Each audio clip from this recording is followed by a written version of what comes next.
मोठ्या संख्येनं जनआक्रोश मोर्चात सहभागी होऊन नागरिकांनी वाढत्या गुन्हेगारीच्या विरोधात त्यांचा आवाज बुलंद केला. हत्या, हाणामारी, खंडणीच्या घटनांनी उच्चांक गाठल्यानं नागरिकांमध्ये भीतीचं वातावरण निर्माण झालंय. 11 जुलै रोजी दुपारी हॉटेल व्यावसायिक आकाश दुबैया यांची किरकोळ कारणातून हत्या झाली. हत्येच्या सूत्रधारावर मकोका लावण्याची मागणी करण्यात आली आहे. मोर्चाच्या माध्यमातून मागणी करून सरकारचं लक्ष वेधण्यात आलं. मोर्चात सहभागी झालेल्या सर्वपक्षीय नेत्यांनी गुन्हेगारी संपवण्याची एकमुखानं मागणी केली. आकाशच्या नातेवाईकांनी बंद मागे घेण्याची विनंती मान्य करून वेगवेगळ्या माध्यमातून आंदोलन सुरू ठेवण्याचा निर्णय घेतलाय. तुम्ही अशा खुनी लोकांना तुमच्या पक्षात कसं ठेवता? एकनाथ शिंदे साहेब या राज्यात इतकं चांगलं काम करतायत, त्यांच्या कानापर्यंत पोहोचत नसेल ही तुमची जबाबदारी आहे. या गुंडाला खुनीला या शहरातून सगळी कोणी हद्दपार करा, याचा इन्काउंटर करा, पक्षातून काढून टाका.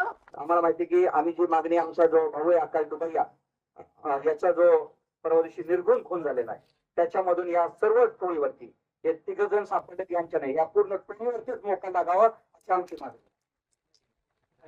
आणि ही मागणी जोपर्यंत पूर्ण होत नाही तोपर्यंत आज हे बंदचं आंदोलन आम्ही तात्पुरतं स्थगित केलेलं आहे. फक्त बंद स्थगित केलेलं आहे, आंदोलन स्थगित केलेलं नाही. हे जनआक्रोश मोर्चातील जाहीर सभेत मयत आकाशच्या वडिलांनी उपमुख्यमंत्री एकनाथ शिंदे यांना आवाहन केलं.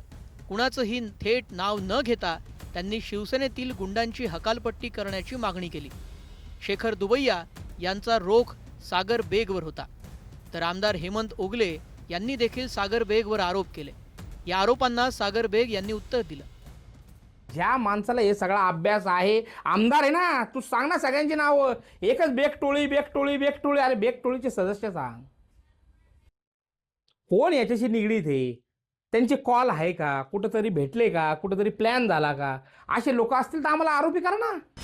पोलिसांनी गुन्हेगारी संपवण्याचं आश्वासन दिल्यानंतर आंदोलन स्थगित करण्यात आलंय. मात्र गेल्या काही दिवसांपासून श्रीरामपूर शहरात वाढलेली गुन्हेगारी खरंच मोडीत निघणार का? हा आता खरा सवाल आहे. हरीश डिमोटे, न्यूज 18 मराठी, श्रीरामपूर.